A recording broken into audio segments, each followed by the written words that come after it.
What's up, ladies and gentlemen? This is your host, Trevor Carlson, and welcome to the Formula Podcast. On the Formula Podcast, we break down and explore the elements of achievement in world-class performers. This week's guests are a couple friends of mine. I've never actually met them in person, but we've exchanged enough emails. I feel like I can call them friends. Darrah Brustein and Tommy Breedlove.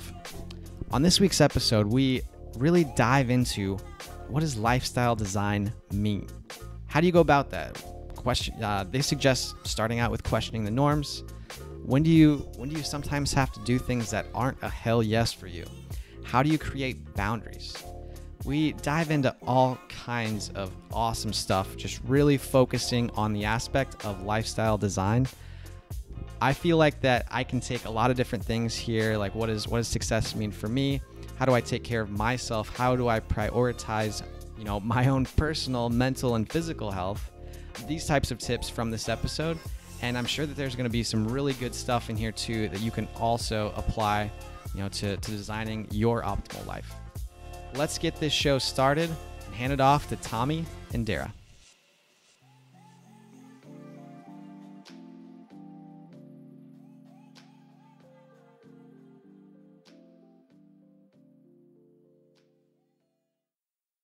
Today on this episode, I have previous guests Tommy and Darrah. I'd like to say thank you guys for taking the time to show up again and riffing a little bit on. I think we're going to talk about lifestyle design today.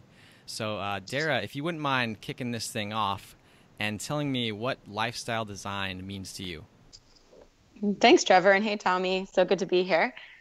Lifestyle design for me has been sort of evolutionary in how I've come to approach it, but as a whole, it means taking the reins and determining what my life's going to look like and doing the work around my own values and the intentional exercise of figuring out what do I really want my life to look like and how do I make sure that my work integrates beautifully into that and that everything I'm doing is working towards that purpose as opposed to letting what often happens my life or other priorities dictate what actually I spend my time on. Yeah, what about you, Tommy? What does lifestyle design mean to you?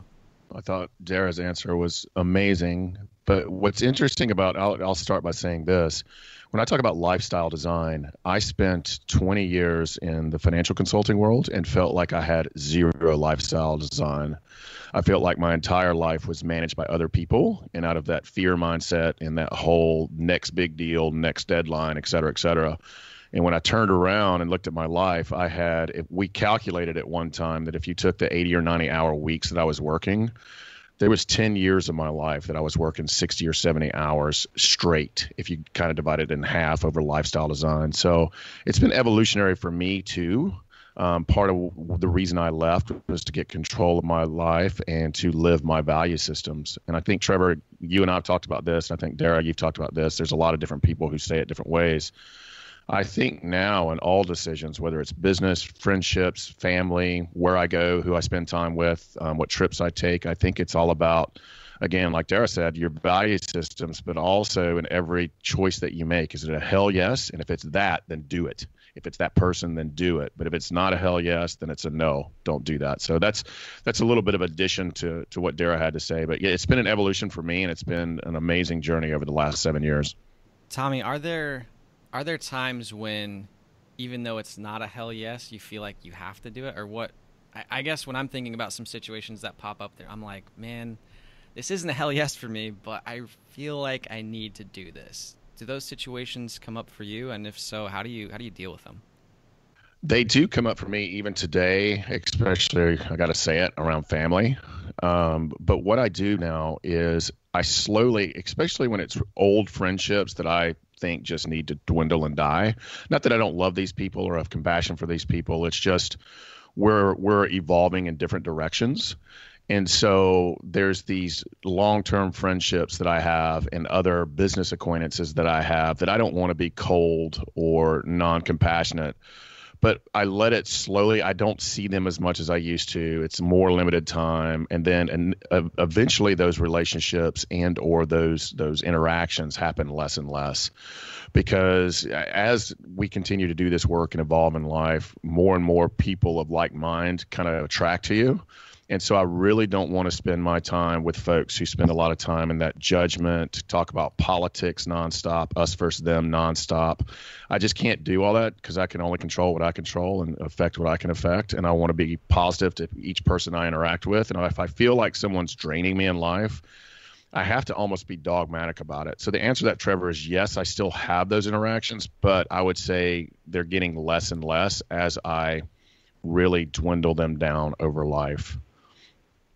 Tommy, I think your response is really wonderful, and I'm glad you asked that follow-up question, Trevor, because my next question to you then, Tommy, would be, tell us how you practically say no to those people. No, that's a good question. Darrah, I'm going to use you as an example. I made a connection to Darrah. Actually, I'm a client of this particular individual, and I thought they would get along well, and I was 100% wrong on that.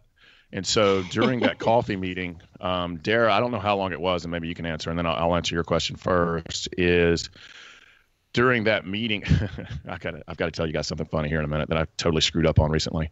It's within the last 3 days, and it's related to Darrah's question. So sometimes it's not very graceful.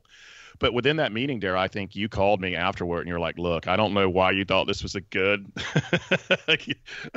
recommendation for a network guy, but we just did not hit it off. And I decided about 10 minutes into it, nope, this is not for me. And you got up and left. And I was like, okay, Darrah, you're my hero. So I know for a fact that you've done that in the past. And let me tell you, sometimes it's not so graceful. And I actually regret that this happened. There was a young lady in Atlanta that I'm somewhat of a mentor for. She's going through a lot professionally, personally. She's from the Northeast. And we decided to meet at a big marketplace in Atlanta to have a cup of coffee and just chat. And this was honestly last Thursday or something. And during that meeting, it was just, she hated Atlanta. She hated people. No one was smart enough. And it was just draining. I was like, can we talk about something a little more positive? She goes, well, for me to be honest, you have to want to hear it. You have to be open to my honesty. I was like, there's a difference between honest and negative. And she just kept going, and then she was starting to insult me. And I swear to you guys, I said this, and I should not have done it. I was like, yeah, I've got this rule in life that if it's not a hell yes, it's a no. And right now, this conversation is not even borderline yes for me. And it really upset her, and she got up and left, and I haven't heard from her since. And I really regret that. Yeah. Because I should have been able to navigate that a little more gracefully, and I'm sure it hurt her feelings. But at the same time, I'm just like, I took my time out to come see you. Why is the whole world caving? And I'm regretful because I didn't have the empathy and compassion for that. What I've been able to do, though, to answer your question, Darrah, and then I'll stop talking, is it's really usually the connections I make are through an executive assistant. And so there's subtle delays that you put in the times that you meet, and then you meet for shorter and shorter time periods. And over time, the relationship just kind of closes on its own. But you're always responsive. You're always, hey, I'm sorry, we can't meet. And it's not dishonest. It's not dishonest in any way. It's just you're let it slowly, the relationship slowly die down in a graceful manner that wasn't like what I did to that young lady the other day. But it's hard sometimes because people just don't want to let go. And if it gets to that point to where there's a conversation that needs to happen, then it will happen. But 9 out of 10 times it doesn't have to happen. But sometimes you do have to have that difficult conversation. Yeah, Trevor, if I may, I want to add on to that because I think what Tommy's saying is so critical, especially this example of the young woman where her perspective and mindset were so inundated with negativity that no matter what you had said or done and how positive or graceful you had stayed, that's probably where she was locked in her journey at that moment. So yes, there was probably a better way to handle it in that second. However, understandingly, you got to the outcome that you got to with her. And I think there's an important takeaway there as well, that while you may have erred a bit, what you can only do is control how you act in that situation. And I think what trips me up, and I can imagine trips up other people, so hopefully this will be valuable, is that there can often be the fear of really standing up for creating the boundaries around where you say yes and where you say no, because there's so much anxiety around how the person on the other side is going to take it. And this is a constant battle for me where even if I am being as clear, as genuine, and even as graceful or sympathetic as I can be in an interaction or a communication that will ultimately be a reason for me to say no, I still hold on to the anxiety around, is that person going to think that I'm better than them, or I think I'm better than them, or that I'm too good, or that I am just so busy and that I'm just whatever their story is going to be. And I continue to have to combat that for myself, to say, all I know is that my own integrity is this, and this is how I'm showing up. And if I can stay in alignment with it being from a good place and knowing that I'm trusting what I'm doing, that it's up to them how they translate and interpret that. And that usually actually has nothing to do with me at all, but that's a struggle. And so I wrote a piece, Trevor, if you want to share it with the community, for Forbes, on a rejection that Brene Brown sent me. That was one of the most graceful rejection emails I've ever received. And I've offered it as a framework for other people to use to say no to people in a way that feels authentic to you, but also is empathetic. And then have also been trying to create other email templates or stopgaps, sort of like Tommy said, with an executive assistant, to help prevent some of those people who are going to take from you or be presumptuous about your time without you having to say no in a hurtful way. I actually read that article that you wrote. I was really impressed by, well, one, how she handled this situation, and then two, how you really approached it, because I think that there are a lot of people like, so Tommy, your situation where you were like, this conversation is not even close to a yes for me. There are certain people that are going to hear that, and then they're going to be like, well, Tommy's just a jerk. He's just like everybody else. He's not, it's your fault. And then there are people where, like how Brene Brown handled it, where she was just like, I can't, or how you handled it, Darrah, where you were just like, okay, well, this is a learning and growing experience. How can I learn from this or do better? So it's interesting to see like the polar, like the two ends of the spectrum just in this conversation. So the question... Well, really, I was going to say really quickly to Tommy's point, it's exactly that then helps attract to you the people that are really of like-mindedness that you want to bring around you, as opposed to the people that are going to have that negative reaction. And while it's not an awesome moment to have, it also is a really great division point and self-selection tool. And I totally agree with that. By the way, Brene Brown is my number one person to meet. I don't know whether to hug her or to, I tell you, I read more of her stuff. I cry 30% of the time. I laugh 30% of the time. And then the other percentage of the time, I feel like she's writing directly to me. I feel like I just love her work. And so the fact that you brought her up is awesome. And something that's related to all of this is I want to make sure I clarify something. This particular person was just saying that I'm being honest. And I'm a huge fan of transparency, and I'm a huge fan of honesty. But I felt that she was being very cruel. So you can be honest with someone without being cruel to the other person, to a group of people, to a city, whatever it might be. And I felt that her honesty, albeit maybe it was transparent, but it was cruel. And I'm going to quote Brene. I think Brene in one of her books says cruelty is, it's cheap, easy, and chicken shit. And so it's really important, even though that people can be honest and transparent, but you can be honest and transparent without being cruel, judging, jealous, etc. So I think that was important to that particular transaction. But I will admit, I should have, I don't like the word should. I got to be careful of that word. I needed to handle that better for both myself and her. So I'll just kind of throw that in there too. Yeah. If you could go, if you could go back, how would you wish you have handled it? For I'm thinking about the people that maybe face these situations in like a management position on a regular basis. How would you ideally have approached that situation? I would have turned it back to me and not her, and not the conversation, because I felt the way I handled that, it was this conversation, i.e. you aren't a hell yes for me right now, and that can be very hurtful. And that is not what I want to be about.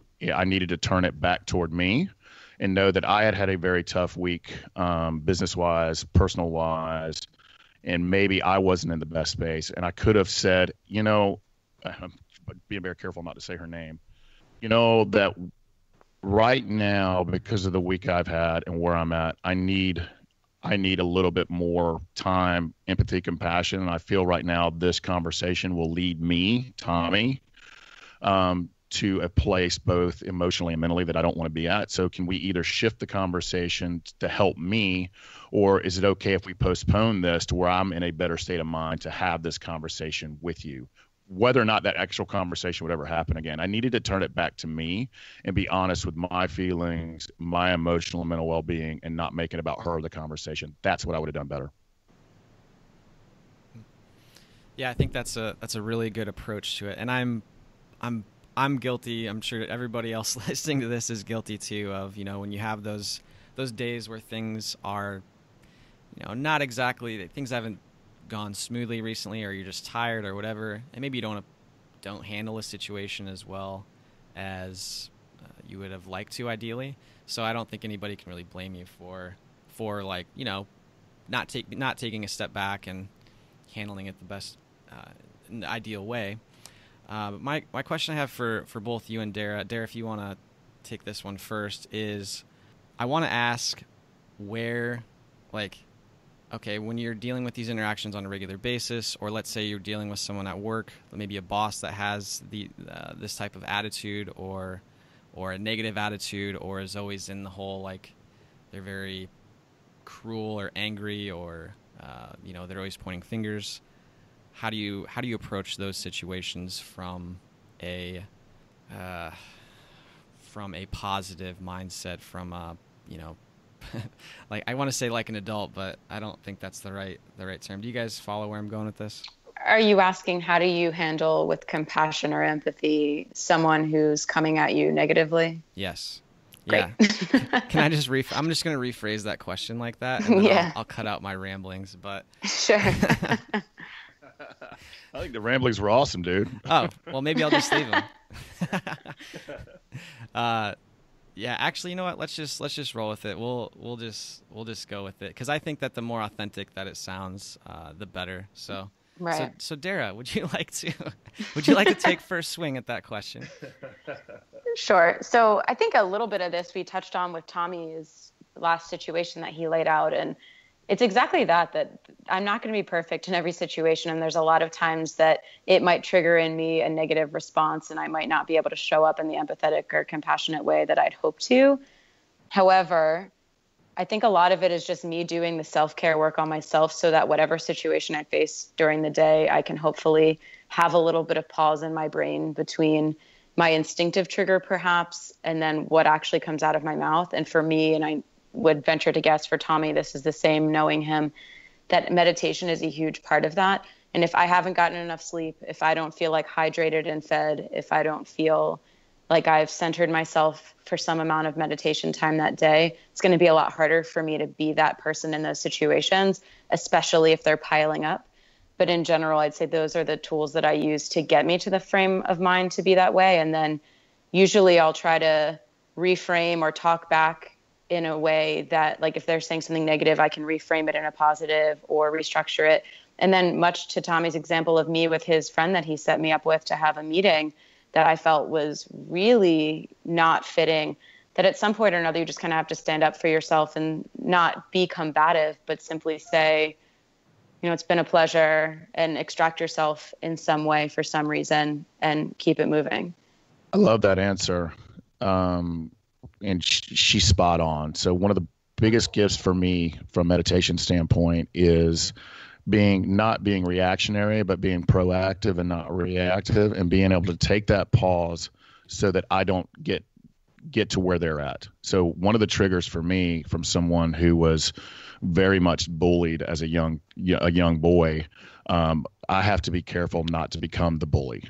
And so what I have to be careful at, and I do so much meditation, self-work, I think she said it best, if I got to be hydrated, rested, and I do a lot of work on me as well, so that I can serve myself in my value system, but also serve others.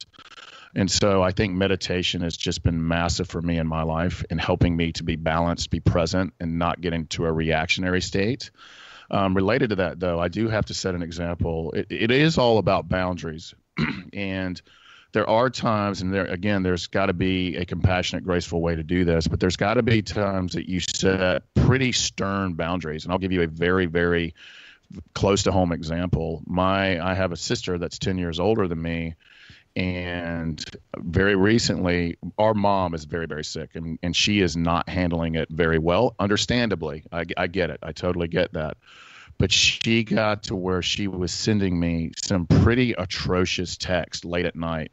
And they were shaming texts. They were cruel texts. They were mean texts. It just weren't things that were appropriate.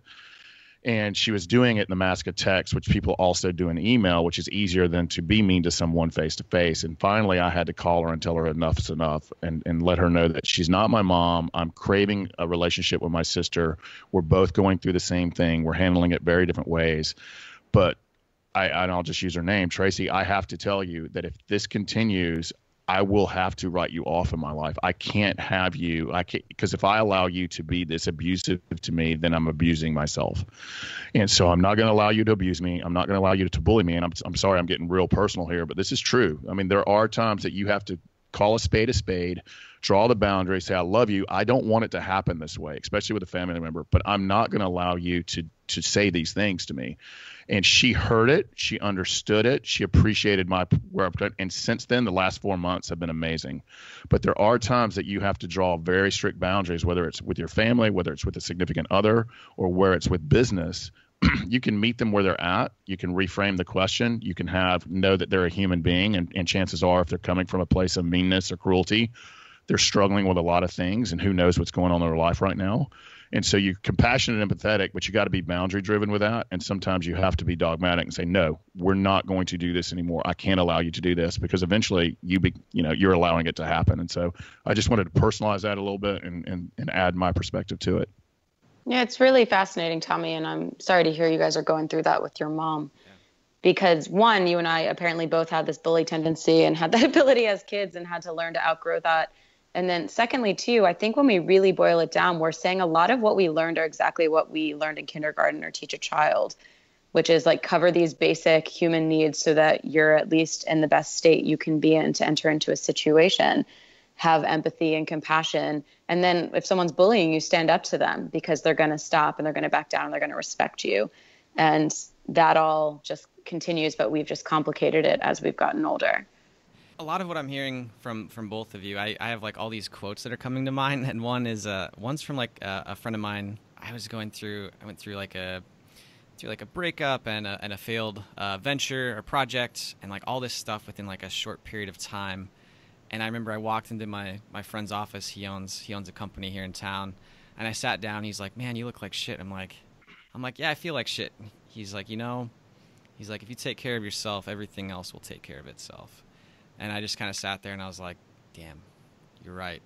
And then, as soon as I took care of myself, like I was like, I'll just pump back the hours a little bit, just kind of take the pressure off, do some self-work, and then I'll go back to working normal.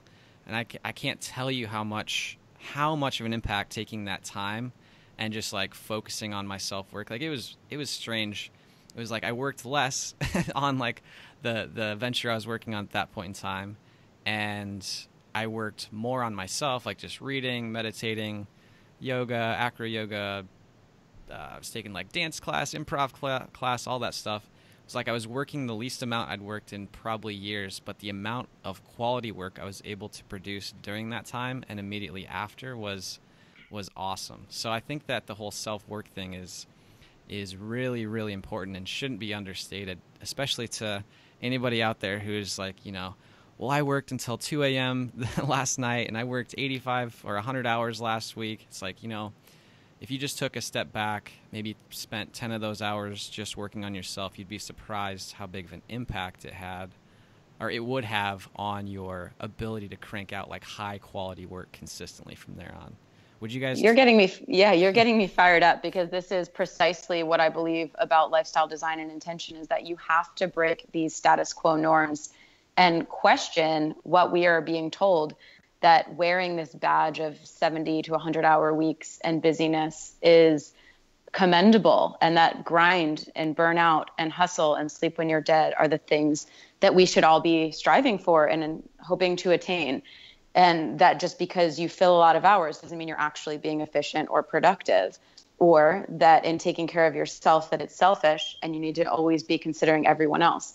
But you have nothing to give if your cup isn't full. So I think that you're the perfect example. And this is exactly what my hypothesis always estimated when I'd show up to an office in my early years of work and just be forced to hustle through a day, fill hours meaninglessly, stretch out tasks because I was supposed to be there, And then when I started working for myself, recognizing I could do the same amount of thing in a limited number of hours, and then also have time to replenish myself and give back in other ways, that felt much better. I was more productive, created better outcomes, and made more money. I totally agree with all that. It's interesting what we do as a society. And I think it is a badge of honor for a lot of folks. And I think we're trained, ye who turns the lights off last wins, right? And that's never true. And that 15, 16 hour a week, or hour a day things, it's completely unsustainable. And if you look really deep underneath it, and I don't want to get too woo-woo, there is some sort of, in order for me to feel worthy, I need to outwork you. And I'm chasing this thing called perfection or success that honestly at the end of the day doesn't even exist, and you're never going to get there. So I would your listeners who are doing that grind, who are caught in that, that entrepreneurial lifestyle, I've got to work and sleep when you're dead, I think Darrah said, that's completely unsustainable and it's nonsense. And at the end of the day, I think you guys said it best. It's amazing to me. And the first thing I always put on the burner is myself. And it's the worst decision I can make. And if I put myself on the burner, whether it's exercise or my meditation practice or the readings that I do or taking time for quiet, get out in nature, walk my dog, and or spend it with my significant other, if I put those things on the shelf, everything else suffers for that. And it's amazing to me, and I think you guys both said it, when I take care of myself, both from a health standpoint, emotional standpoint, and mental standpoint, and I do work an hour or two on this a day, that what I can accomplish in 2 or 3 hours is unbelievably more, it's just so much more impactful than what I could do if I wasn't doing that, working 12 hours a day. So I'm in complete agreement. I've lived both sides of it. And even when I was in the big corporate finance job, before I went through this whole, some people call it hitting rock bottom. I'll choose to call it a spiritual awakening at 36 years old. Before I did that, before that 36-year-old benchmark, I was working, I'm not kidding, that 80 or 90-hour week, and I dropped it down to 30. And from a money standpoint, from the team I recruited standpoint, from title standpoint, status standpoint, everything was just flowing so much better because the quality of the work and the quality of the relationships that we were building, because I was taking care of myself. The tangible benefits were just almost incomprehensible. It was like 2 to 1 compared if you do it before or after. It was really amazing. Tommy, I want to ask you a follow-up question because you talked about success. What does success mean for you? Success for me, is living my truth, living my value systems, and not compromising my dignity or integrity out of fear or caring what other people think, and not compromising my relationships and value systems. Because and I'm just speaking for me, I felt like for more than 36 years of my life, and I'm 43 now, so 36 years of my life, I felt like I compromised my dignity, my choices, because I was living out this fear and worthiness thing. I might have externally looked like I had the watch and car and the American dream and the big house and the pretty wife and all that nonsense. Pretty wife's kind of important. I'll go with that because I still really like her. She is pretty. Yeah, she's pretty, but she's pretty badass too. She's just amazing. Yep. But, all that other stuff, it was never going to fulfill me because I was the guy in the room. Yeah, I might have had the title. I might have been the partner, but I always felt alone and I always felt unworthy. And so success for me is falling in love with myself, feeling worthy, and feeling that I'm making choices and decisions in my life based on my heart and how I would want to be treated from others. And if I do that, both for myself and others, I feel like I will have lived a successful life. And so that's what I think success is. But Darrah, since you and I are tight, by the way, I would love to hear your definition of success as well. Thank you for sharing yours. And I so appreciate so much of this vulnerability you're laying down here. It's so good to hear. But for me, success, it's been an evolution. And historically, it's always been freedom of my time and how I spend it. That really, I guess, is underpinned with once I was making enough residual income to finance the life that I want, which I had mapped out many years ago and assigned dollar values to what I wanted my life to look like. So I knew exactly what I needed to make to be financially free. And then in exchange, knew what I was working towards. And then once I hit that, it really became this next step of, okay, well, if it's not just how I spend my time and having the freedom to choose, what is more than that? And it really then goes into a lot of what you're saying, Tommy, which for me is feeling fully expressed, that my gifts and who I am that I'm really pouring out into the world, and don't feel like whenever I end my time in this capacity on this planet that I wasted that. Both of you guys are giving really good answers for the definition of success. So I have a follow-up to both of you, and that is, if someone approached you, which I'm sure this probably happens every once in a while, and they asked you, okay, I see you living this lifestyle. I see you, doing all this self-care, and I see your results. I want the same thing. Where do I start? Darrah, you want to start? I was about to say. I was about to just say. Should we do paper, rock, scissors? Yeah. That's so funny. Go ahead, Tommy. Well, where you have to start is you have to start taking some action. What I would say to that particular person, this is my answer, and this is for me, and each human being on earth is different. And each definition of success and ambition and happiness is going to be different. So you just have to understand that and know that you're not alone in this search for, happiness, success, freedom. I think Darrah, if you overlined hers would be freedom. And I think we all crave that as human beings. And so knowing you're not alone, but you got to be willing to do the work. In my opinion, there's no magic pill. There's no person coming in on a horse. You have to participate in your own rescue, and you've got to take action. And I think you have to have the machine running at full capacity. And I think your physical health is extremely important. Your mental health is extremely important, and your emotional health is. And you got to work on all fronts on those things, and you've got to do the work. So whether it's investing your time into meditation or a formal mastermind group or a formal coach that helps to hold you accountable to these things to get you moving in the right direction of that happiness, freedom, success, and really helping you find meaning in life. And there's a lot of different tools in the toolbox. I'm sure Darrah has a million of them, but I would say, first of all, knowing you're not alone, be willing to put yourself out there. And I call it showing up naked. I mean, be willing to be vulnerable with yourself and saying, this is what I believe, and I'm not going to compromise it. I'm not going to let the noise, opinions, and judgments of society get in my way, because I'm going to find happiness. So being willing to get out there and do the work, investing in yourself, investing in your mental health, emotional health, and taking that time each and every day. There's 100 tools that I could give to you, but you got to be willing to do the work in order to get there. Because even to this day, even though I spend so much time, this is also what I do for a living. I help people achieve meaning and balance and work in their zone of brilliance, all that stuff. It's part of what I help entrepreneurs and leaders do. But you've got to be able to ready to take the courage to do the risk and then do the actual work. And for me, the reason I spend so much time on me is because this is a lifelong journey. I will never, ever reach the end game. And I don't even know what the end game is, but I'm going to work really hard to be the best person that I can be each and every day. Awesome. That was a great answer. Darrah, what do you got? Well, great. I also agree with Tommy and think that probably the next component for me would be, once you feel like you have some stabilization of those things, ideally being in meditation and doing some of the self-care, you will have flashes of, here's what I want, here's what I don't want, so you can start figuring out where to take action.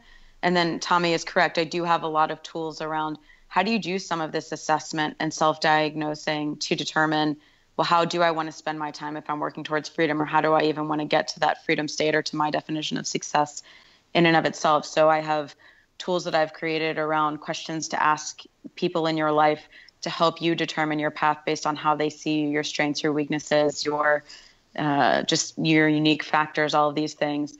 Certain things like I talked about of setting these intentions and goals with timelines and dollar values. So you know how, when, why, how much, all of that is associated with where you're going. And a number of other things that'll really help you move through the process with intention and a mapping, so that you have some idea of where you're going. And then once you have that idea, there is a part of the non-attachment of letting some of it go and knowing that your ideals might change, your desires might change, and that's okay. But there has to be some action and some non-attachment to the outcomes to know that part of the fun is in the figuring out of that. And so I'm going to add to that a little bit too. Darrah, actually, and I think I don't know if this was one of your Forbes articles or some of your other writings, but Darrah, I read one of her articles recently, and I just found the questions that it was basically this series of questions that you could ask people that you really trust and people who in your inner circle network who believe in you and who have your best interest. Ask them these certain very tough questions about yourself. Because I think even to this day, sometimes what I see in the mirror and what I'm portraying out into the world is maybe not what others are seeing. And so being able, again, to get yourself out there and to really, and Darrah, I would love for you to share that article with his audience as well. It's just an amazing, amazing piece of work, and it's amazing questions. And I constantly ask people to give me the feedback from those answers, because it really, and it's not about judging or beating yourself up. You've got to have thick skin, but you got to be really ready and willing to change. And what are the things that I can continue to work on to be the human, the man, the leader that I want to be? And she shared that with me, and I sent it to my inner circle, including Darrah. Darrah, you answered them for me as well. I did. And it really makes you feel good about a lot of the work you're doing, but also is like, wow, I never saw that. And I need to, continue to sharpen the pencil and work on that. So I would love for you, and I'm not trying to put you on the spot there. It just was really impactful for my life, my personal practice, the Choose Goodness movement, my relationships. And so I think I think Darrah has some amazing tools that she can share with your folks. Thanks, Tommy. And I think the other component to that, outside of just you can't see the spot on which you stand, and it allows your inner circle to reflect that back on you. Similarly, at least in my case, it helped me see places that I took for granted I didn't necessarily see them as gifts or as unique things that I possessed that could be shared or developed on and given more of in the world, because they came so naturally to me. I didn't even recognize them as things. And so in some cases, when you see a pattern that way, it makes you pause and think, oh, maybe there's something here. Yeah. I find that to be one of the biggest challenges for me is when, you get that constant feedback or or compliments, like the same compliment from different people from different circles. And you're just like, oh yeah, no, I just do that every day. It's easy. It's like, but being able to recognize that you have those strengths, right? Or maybe it's like recognizing where maybe you're a little weak and you could use some self-work. It's all interesting stuff, because there are some times when you get that information from maybe your inner circle or from other people, and at first you're like, there's no way that's true. Like whether it's a compliment or it's like you need to do some work here. And you're like, there's no way. Like you're just wrong, right? And then when you take that time to kind of like sit down, maybe you journal, or maybe it's while you're meditating and you think about it and you're like, is there any way that could be right? Like, is there something I'm missing here? And then when you take that time to really to look at it and question, is it a possibility, or is there something I could work on here? I just think those are really interesting points you guys are bringing up.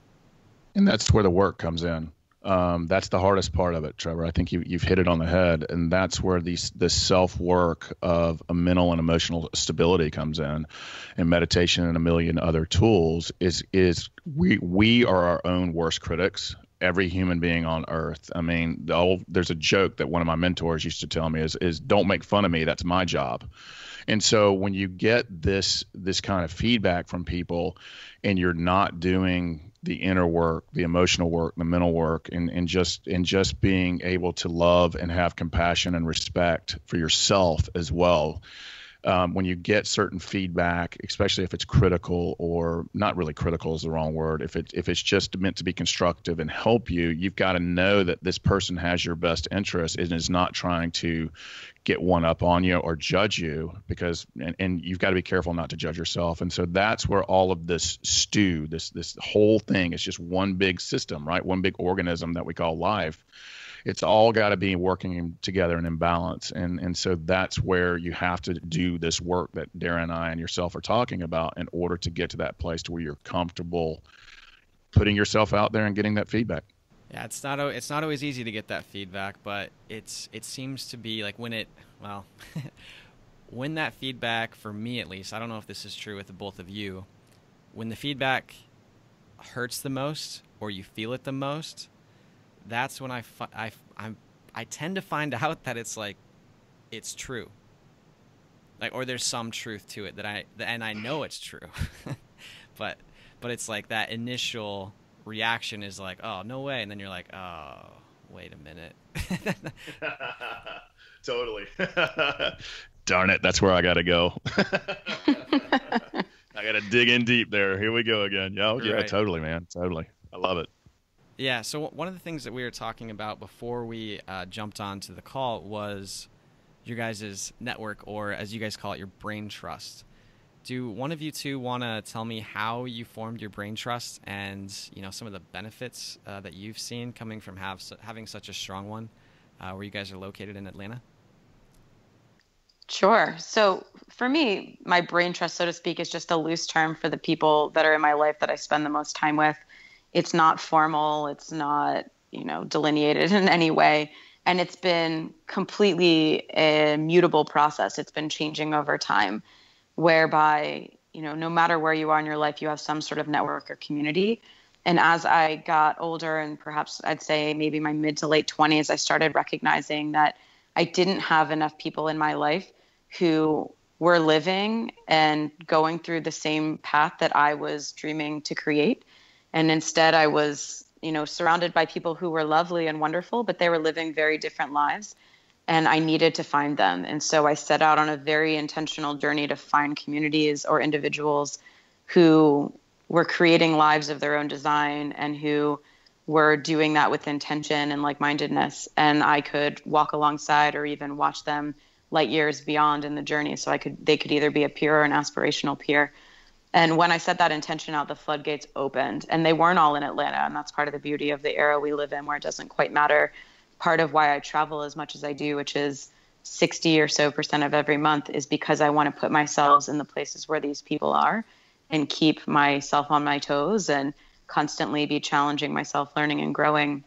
But once I set that intention, they just came in, and one begot another. And it's just crazy to me now that because of this, I found myself friends with people and in rooms that I once would have thought were implausible or impossible.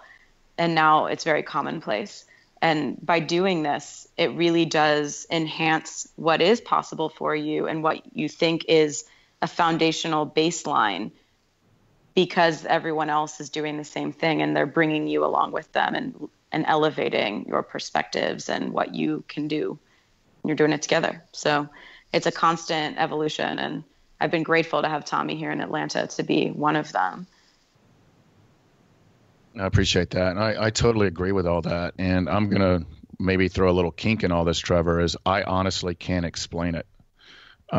There's universal forces. Some people call it God. Some people call it universal intelligence, energy. I mean, we can call it a lot of different things. And I know that sounds foo-foo, but I, in my heart and soul, believe this, because I'm just like I think gravity is a very real, tangible thing.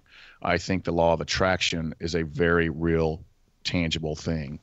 In that it's not about status and money, and some of that stuff is important, especially if you have, I think the three people on this call are very ambitious business-wise. I mean, you kind of want to be around those like-minded people. But what I have found is that, that the first 36 years is when I was living from that place of fear or insecurity or worthiness or darkness, that's what I was attracting around me. And then when I got honest with myself, transparent with myself, own my stuff, and put it out there in a boundary-driven way. I mean, I'm not going to just emotionally vomit on everybody I meet, but what I am going to do is be me and know that that's good enough. And from a business standpoint, a professional standpoint, a friendship standpoint, my family relationships, what's attracting in my life, it's almost unexplainable. And I think Darrah hit it on the head when she says the rooms that all of a sudden that you're sitting in with the people that maybe at one time that you thought, hey, that wasn't even attainable, becomes more the norm. It's remarkable that if you're putting positive vibes and energy out there, if you are constantly sharpening the pencil to become that human being that you want to become, the universe really conspires to help you. And I know that sounds really foo-foo, but I have lived it, man. And I don't even know it's almost undescribable. It awes me sometimes. I'm like, why in the world am I even getting invited to that? And the craziest thing happens. And I don't want to say their name, I spent a lot of time working with these peacock, really tough guy, alpha male dudes to help them find meaning and balance their life and become the men they want to be. And some of the most amazing things happened to me is there's a huge kind of almost celebrity type coach calls me up for advice. And I'm like, oh my God, you're really calling me for advice? He goes, yeah. So it's just remarkable how these things will manifest in your life by just being you and being honest and being that person we talked about. And so I really can't explain it. I think Darrah did an amazing job explaining it. And it's a belief system, it's a worthiness system, and it's a transparency thing. And I think that whatever's out there that keeps keeps the earth circling around the sun will conspire to help you as long as you believe you're worthy and you're honest with yourself and you're putting good intentions out there. I think just amazing things will happen for you. The worthiness thing, I think that could stand to have a second look, because that's exactly what held me back for so long and it's still an Achilles heel for me, is I'm not good enough, or someone else is better, or why do I deserve to be there? And for me, it was baby steps to just test that and brush up against it and lean into that discomfort enough to start realizing, okay, I can push a little further and a little further and a little further. Whereas for other people, it might be something they don't struggle with.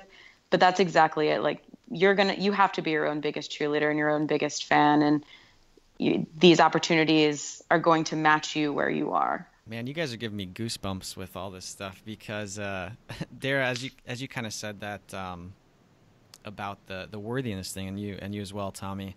That was probably still is my biggest. I'm going to steal your term, Darrah. My biggest Achilles heel, because it just seemed like the environment that I grew up in or around, and then some of the people I spent my time around through my early years in college. I didn't have like a high sense of self-worth. So when I do get these good opportunities, like you were talking about, Tommy, that come up, I'm like, are you sure? I'm like, you got the right person. Right. Hello, is this on? Yeah. I get it. Yeah. I totally get it. And then on top of that, it's like, when no one else is around and those opportunities aren't coming up, it's that inner conversation where it's like, I kind of want to do this. And then you have that voice in the back of your head. That's me personally, when I was struggling more with the worthiness thing, it was like, well, but can you do that? I'm like, man, I believe in everybody else more than I believe in myself. But it's something that I think once you do get that part sorted out, that really opens up the rest of the doors for you, because it's once you realize that, there's no one that's stopping me or you or anybody else from doing this other than ourselves. And that belief that we can do it is like step one. Well, and once you peek behind the curtain, to Tommy's earlier point, you realize that everyone, no matter their stature or how much you put them on a pedestal, struggles with the same thing. And so why not you too? Why don't you also step into that world with them? I totally agree with that. And knowing, you guys both just mentioned, I think one of you guys said it was your Achilles heel, and the other said, I still struggle with this. And as do I. And I think the majority of human beings on this world, it's this journey of life and of worthiness and of self-belief and self-love. And getting, it's a constant, you got to work on it. You got to notice it. You got to know when those, demons or smoke or whatever that come up, these gremlins that we have in our brain, for lack of a better word, because they will continue to come up, especially as ambitious, success-driven people. The bigger the room, even then you're like, okay, do I need to be even a bigger room? And we got to be careful of that, always looking outside of us and across the room, and just continue to look back in and know, yep, I am worthy to be here. There's a reason you're invited. Believe, breathe into it, and move forward. But knowing that everyone, I don't want to speak for everyone, but the majority of human beings on this earth struggle from the same things. We all want to be seen, heard, loved, flourish, and respected, and we all want that. And as we continue to grow, those worthiness issues are always going to come up, and just know they're there, and just breathe into it and feel the fear and do it anyway, man. So I think we're hitting some really good stuff here. Yeah, I couldn't agree more. And it's interesting how those beliefs or mindsets that we have kind of manifest themselves or come to fruition or play out in real life. Because it's like even when I started the show, Darrah, you were lucky enough to be one of the first guests when I was still butchering my way through through the interviews. And it was even when I started, like, in the back of my mind, I was like, am I actually, like, am I good enough to do a podcast? I don't know. And then, like, I started doing it, and then I feel like I've gotten a little bit better since then. But I think what happened along the way is, like, and talking with other podcasters, is like my mindset kind of changed a little bit, where it was this is what everyone else is doing and going through. This is where everyone else started. So, you just have to keep going and keep practicing, and you keep putting in the time, and eventually you kind of look in the mirror and you're like, oh yeah, no, actually I can do this. I'm more than capable. I'm capable. And it's all something, it just takes time. Time and work. I think you hit it right on the head. Just keep working at it. That needs to be put on, like, a poster somewhere or something. Just put in the time, keep working, and believe in yourself, and everything will work out in one way or the other. Maybe not the way that you initially plan, but it'll work out for the best. But I'm a believer too. The message is there when you want to hear it, and I mean, we can say all those things and put all these things into practice. And I think the people on this particular, this podcast and interview do the work. We put in the time, and we know the value and importance of it. But did I tell you this, Trevor? And I don't think, Darrah, I don't think you know this. I got this email from a woman in the UK that I used to have a professional relationship with. And she's sending me, like, her personal life's in shambles, her professional life's in shambles, because it is one big stew, right? And she's like, I need your advice. I need your help, but don't give me that guru crap. And I'm like, well, the message is there when you're ready to hear it. And it's not guru nonsense. It's not touchy-feely woo-woo. It's life stuff. And there's a reason it's out there. And so there's got to be a willingness to be there. There's got a willingness to show up and ready to put yourself out there and do it. So, I think it's a combination of a lot of different things. Yeah, sorry, Darrah. I wasn't sure if you're going to time in there. Oh, so no, I was just letting you go. Yeah. I was like, there's, like, this awkward, like, second where I'm like, right. Am I going to say what I want to say? So no, Tommy got that. Yeah, you nailed it. So the original question was talking about your brain trust, and Darrah, you talked a bit about, you said something like you went out to, like, look for these specific types of people, and I guess this is mainly for you. But if Tommy, if you want to jump in, if somebody approached you and said, okay, this is who I want in my network. These are the types of people I want to be surrounded by. How do I find them? What would you tell them? Well, I'd say first start being that person. Make sure that you are that person. And then secondly, I'd just say go out into the world giving as much value as you can to everyone that you encounter, and don't ask questions and don't ask for anything in return. And that will start to build such a strong reputation for you that doors will start opening. And then when opportunities present themselves, like for me, a real turning point was being a part of an organization called the Young Entrepreneurs Council. Someone posted to our private Facebook group and said several years ago, hey guys, I'm doing pro bono PR for this really cool organization who brings young leaders to emerging cities, and they want someone to write a press piece on it. Who wants to go? And I looked it up and felt like, oh my gosh, these are the exact type of people that I've been looking to meet, and they're going to Detroit, and I've never been there, and it sounds cool. And I write, and I'm a press person. So all of these things commingle. So to Tommy's vernacular earlier, it was a hell yes. And this was literally like shortly after I put it out in the universe and said, I need to find these people no matter where they are. So I went, and that organization called Breakout, which now Tommy is also a part of, has been the gateway for me to so many other places and people like that. And so I did the work. I was that person. I added value and continued to add value. I came into that organization ready to add value by writing a piece for them. And then from there, just so much has spun out of it. I really honestly can't add to that. This is Darrah's world. This is her expertise. I mean, she's built entire companies based on what she just spoke about. And I think number one and two, and again, it goes back to belief, but being that person and knowing that you're worthy to be that person, and then putting yourself out there to serve without expectation. Those are harder said. I mean, those are harder to do than you think. And so if you can do one and two of what she just said, and it's this entire interview is kind of led up to that. If you can do one and two, the things that'll manifest in your life are just almost unbelievable. Well, and the worthiness thing really plays into the value adding component, whereby a piece of feedback I hear all the time, like I started a movement accidentally called Give It Forward, where we're hoping to empower 1 million people to give in some way to a person once a day with no strings attached. And the thing that I kept hearing more than anything was the doubt around, what is it that I have to offer a value to someone else? And I hear this at all stages of career. I especially hear it at early stages.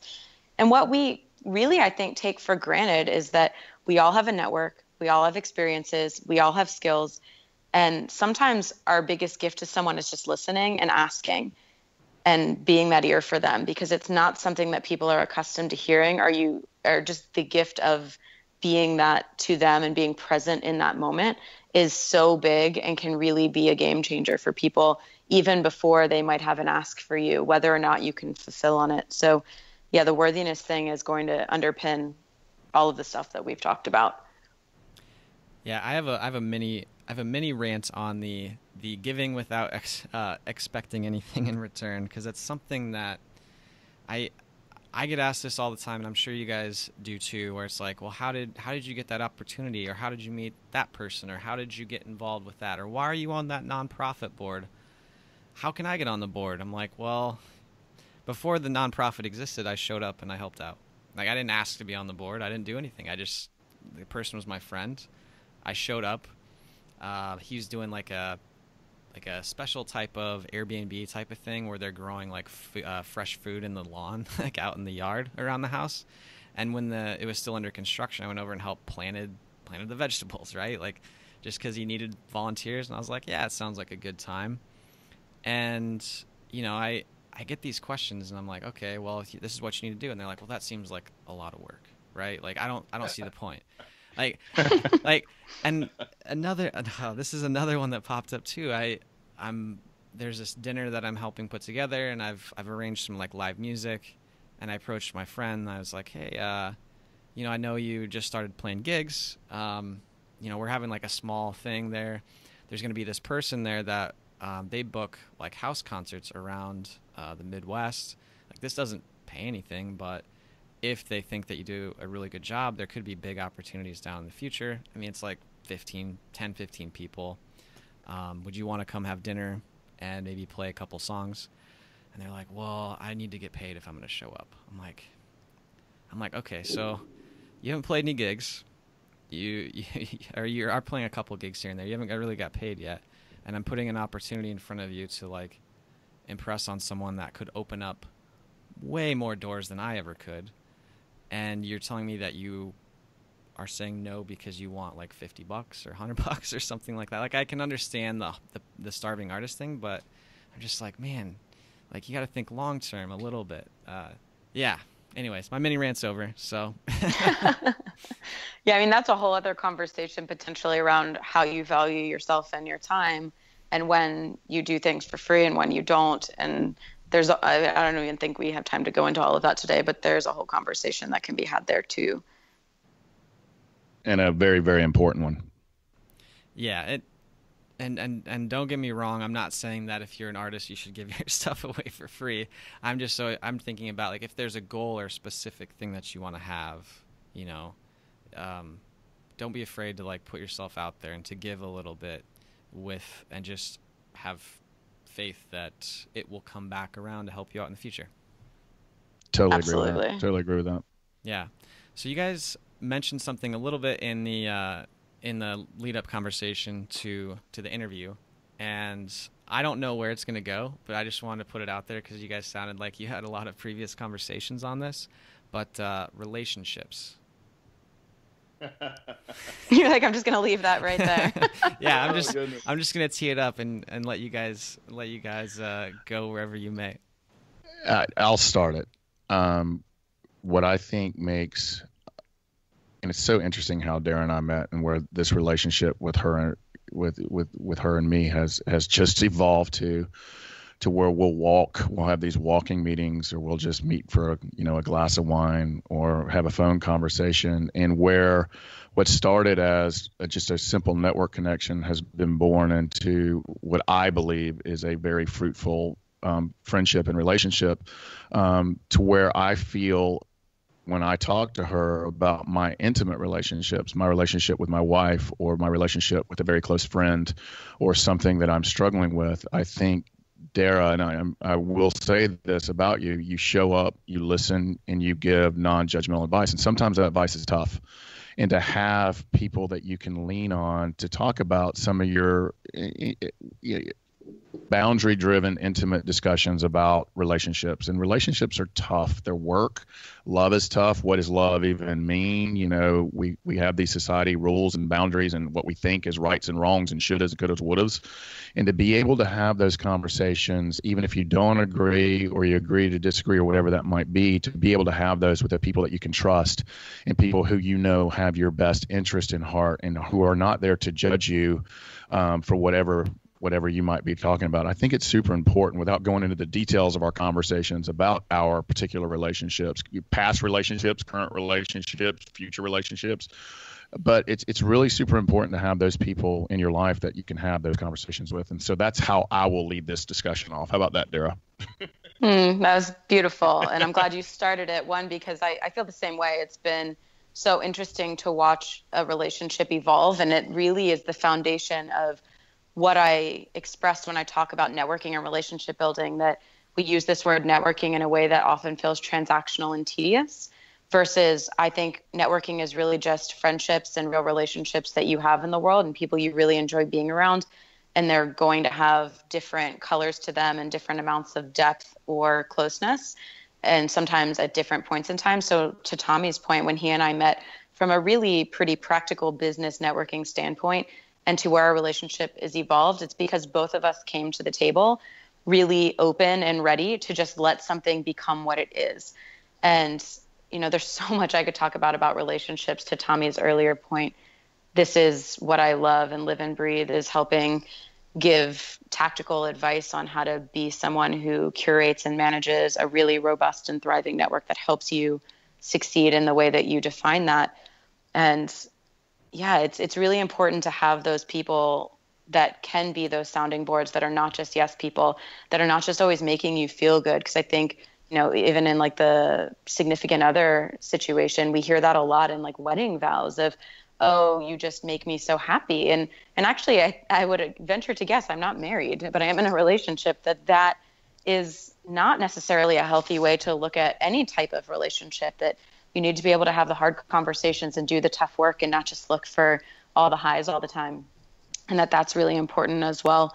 But at the end of the day, for me, I believe that relationships of all shapes and forms, whether you call them your network, your friends, or whatever, are critical for your well-being and your success. And that if you're not tending to them, if you are not prioritizing them, you are doing yourself a huge disservice.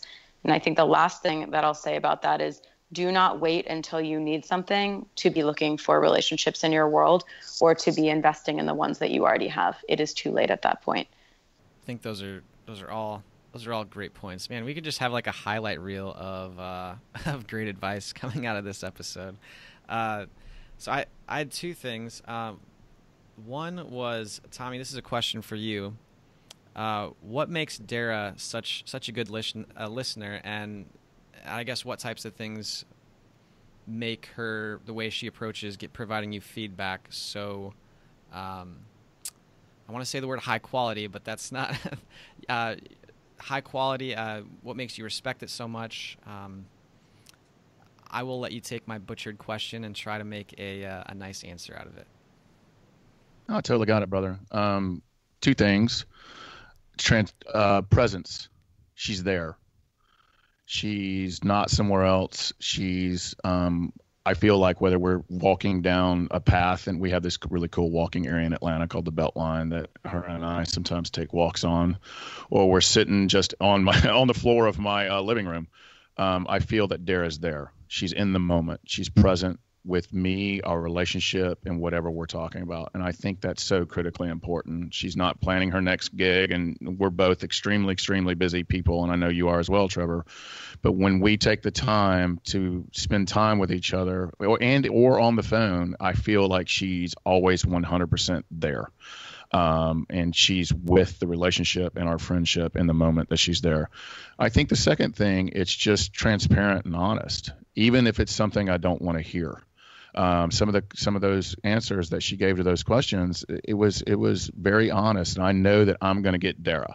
I'm not going to get some bullshit make me feel good answer that's going to make me, not going to lead me to where the desired result is. And I'm not talking about I don't expect anything from Darrah and vice versa. It just naturally works, and I can't explain that. But I know that whatever's coming out of her mouth, if I ask her a question, and I feel comfortable asking her tough questions and putting myself out there and saying, here's some of the stuff I'm struggling with, I know that I know she's going to be there with me in total presence, which is hard to do for some of us. And second, I know I'm going to get very, very an honest answer, and I know it's going to come from a place of caring for my well-being and not from a place of judgment. And if you can find human beings like Darrah, love them, hug them. Aww. Because it's so difficult in this life. I'm serious, though. That's what makes it special for me, and that's as honest and transparent as I can be. That was really kind, and frankly, if I were to be asked it in reverse, it would be identical. So thank you. This is why I enjoy talking with both of you guys, because I don't know. I've been getting goosebumps and also being a little bit of introspective as you guys are speaking, because even as you were making that point, Tommy, about being present in a conversation and just listening and not planning your next move as you are having a conversation with somebody that's important to you, I'm thinking back to maybe the last 5 or 10 conversations that I've had. And I'm like, how many of those conversations was I actually present in? How many of those conversations was I really just completely there for that person when they were sharing something with me, instead of thinking about what happened all day or what's coming up next? And I feel like I have a little bit of work to do in that department, but I think that's also great advice on how all of us can really listen a little bit better.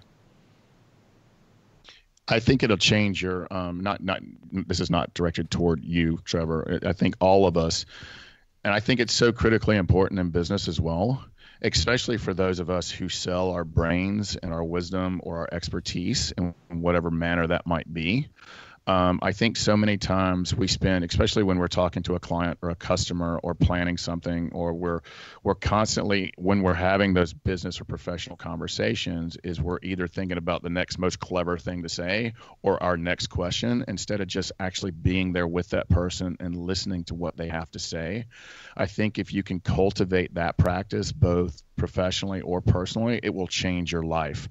And Trevor, I'm with you, man. I call it the Tommy go round. I get in my own head sometimes.